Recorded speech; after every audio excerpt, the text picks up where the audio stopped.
Nem todo o que me diz Senhor, Senhor entrará no reino dos céus, mas aquele que faz a vontade de meu Pai que está nos céus.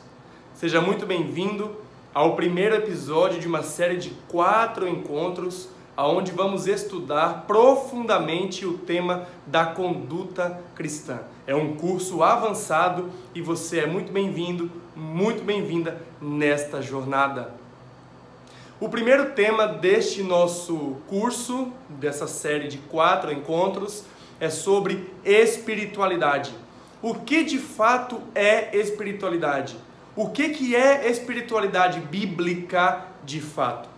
Certa vez, quando eu ainda era um jovem na minha igreja, lá no Jardim Ângela, zona sul de São Paulo, foi feito um concurso em um JA para identificarmos quem seria o jovem mais espiritual de toda a igreja. E então eu resolvi participar e ali alguns irmãos estavam avaliando e dando notas por questões que iriam no final determinar quem de fato era o jovem mais espiritual. E então foi levado alguns pontos em consideração, como o fervor ao se cantar durante o louvor, a resposta com améns após frases de impacto da parte do pregador, ações, demonstrações de espiritualidade, de consagração, de oração.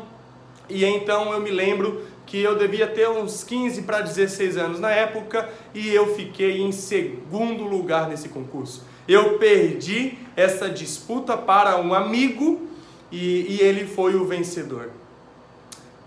Olhando agora para trás, eu vejo que esse concurso ele já faz aí alguns anos que aconteceu, algo em torno de 15 anos, e hoje, pela graça de Deus, estou aqui falando com vocês, abrindo a palavra de Deus, não somente agora, mas dedico a minha vida a isto, e o meu amigo que foi o vencedor do concurso, ele hoje não faz parte mais da igreja, está afastado, inclusive nós oramos sempre por ele, é um grande amigo. Mas o que isso me levou a pensar sobre a validade de um concurso como esse. Como poderia ser possível mensurar algo como a espiritualidade? Será que realmente nós temos elementos capazes de dizer quem é mais espiritual do que um outro irmão? E então nessa série nós vamos ver, neste primeiro encontro da série, vamos ver um pouquinho do que seria de fato a genuína espiritualidade bíblica. Então eu elenquei aqui primeiramente algumas coisas do que não é espiritualidade. O que a espiritualidade não é? Em primeiro lugar, a espiritualidade, ela não tem que ver necessariamente com a maneira como eu me apresento, com a roupa que eu visto, né? Embora nós sabemos dos princípios da decência, nós sabemos da modéstia, e como eu disse, esse é um curso avançado e nós já estamos pressupondo que esses princípios básicos você já conhece e domina todos eles. Mas espiritualidade nós sabemos que não tem que ver exatamente com a roupa que você está usando. Espiritualidade também não tem que ver com exibicionismo teológico, né? Uma pessoa que exibe o seu conhecimento teológico, intelectual, ela de fato não demonstra espiritualidade, mas apenas uma arrogância. Eu lembro que nas aulas de grego e espanhol, e hebraico que tivemos na faculdade, certa vez um professor disse para nós o seguinte, que esse conhecimento desses idiomas originais, onde a Bíblia foi escrita, eles devem ser como a roupa debaixo da gente, a nossa roupa íntima, nós devemos sempre usar, mas as pessoas não precisam ver. Portanto, espiritualidade também não é exibicionismo teológico, onde eu quero demonstrar a minha capacidade, o meu conhecimento. Espiritualidade também não se mede pelo cargo que eu tenho, que a pessoa tem. Por mais importante que seja o cargo, por mais tempo que a pessoa já tenha um cargo de muita importância, anos, décadas, espiritualidade não tem necessariamente a ver com essas coisas. Espiritualidade, fazendo já um link para o último encontro da série, mas eu já digo aqui agora, que não tem que ver com a salvação pelas obras. E isso é um ponto muitíssimo importante, porque o problema da salvação pelas obras, um dos principais problemas, é porque eu não apenas acho que eu vou me salvar pelo meu bom comportamento, como eu exijo e espero isso dos meus irmãos. Então, espiritualidade não é me vestir como Jesus ou como Ellen White. Espiritualidade não é exibicionismo teológico, ou cargos, experiência na igreja. E, em terceiro lugar, espiritualidade também não é salvação pelas obras. O que seria espiritualidade então, pastor? Espiritualidade significa viver em um nível espiritual. Espiritualidade significa o momento em que eu entendo que a salvação é pela graça. E eu vou viver no nível espiritual sempre. Eu vou olhar para as coisas que me acontecem do ponto de vista espiritual. Eu não vou falar mal dos meus irmãos, porque eu entendo que espiritualmente isso não agrada a Deus. Eu vou amar. Sabe o que mais significa viver no nível espiritual e ser de fato uma pessoa espiritual? Significa você ter a consciência de que estamos vivendo em meio a um grande conflito. Que existem sim, infelizmente, as forças do inimigo tentando nos destruir, tentando destruir a igreja de Deus, difamar a igreja de Deus o tempo inteiro.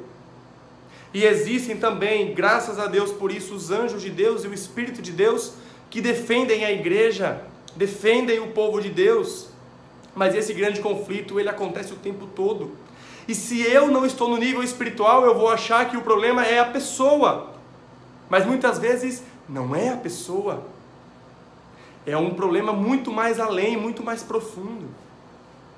Viver no nível espiritual, queridos, tem que ver com um constante estado de alerta e de preparo, de desejo de ver Jesus voltar. Há um texto da palavra de Deus que fala que devemos esperar e apressar a vinda do dia de Deus.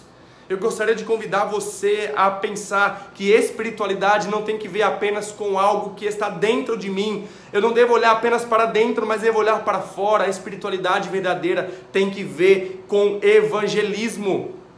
Tem que ver com pregação do evangelho. Eu olho para fora, eu olho para o meu irmão, eu quero a salvação do meu irmão. Eu não vou julgar o meu irmão, eu quero salvar o meu irmão. E eu quero isso de todo o meu coração. Espiritualidade bíblica, ela vai gerar frutos, e pelos frutos nós vamos conhecer quem de fato as pessoas são. Este é o resumo do que de fato é espiritualidade. Nós vamos falar ainda um pouco sobre o que de fato é a salvação pela graça. Fique em paz. Salvação pela graça, eu adianto, não é viver na desgraça, não. Mas a salvação pelas obras não é bíblica. Quando eu acho que o que eu faço me garante ou me permite, me proporciona o céu. Não, não. O que Ele fez, Ele, o Senhor Jesus, nos proporciona a entrada lá. Quero deixar para você aqui um último verso, um último texto para nós lermos. Está próximo ali a oração do Pai Nosso, um pouquinho antes, dentro do Sermão do Monte, que fala como devemos orar. E quando orardes, não sereis como os hipócritas, porque gostam de orar em pé nas sinagogas e nos cantos das praças, para serem vistos dos homens. Em verdade vos digo que eles já receberam a recompensa. Tu, porém, quando orares, entra no teu quarto, e fechada a porta orarás a teu Pai, que está em secreto, e teu Pai que vem em secreto te recompensará.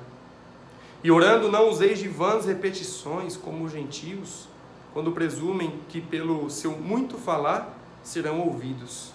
Não vos assemelheis, pois, a eles, porque Deus, vosso Pai, sabe o de que tendes necessidade, antes que lhe o peçais. Viva de fato uma espiritualidade genuína e bíblica. Viva no nível espiritual. Em meio aos problemas da sua vida, olhe sempre do ponto de vista espiritual. Quando as coisas derem certo em sua vida, olhe sempre do ponto de vista espiritual.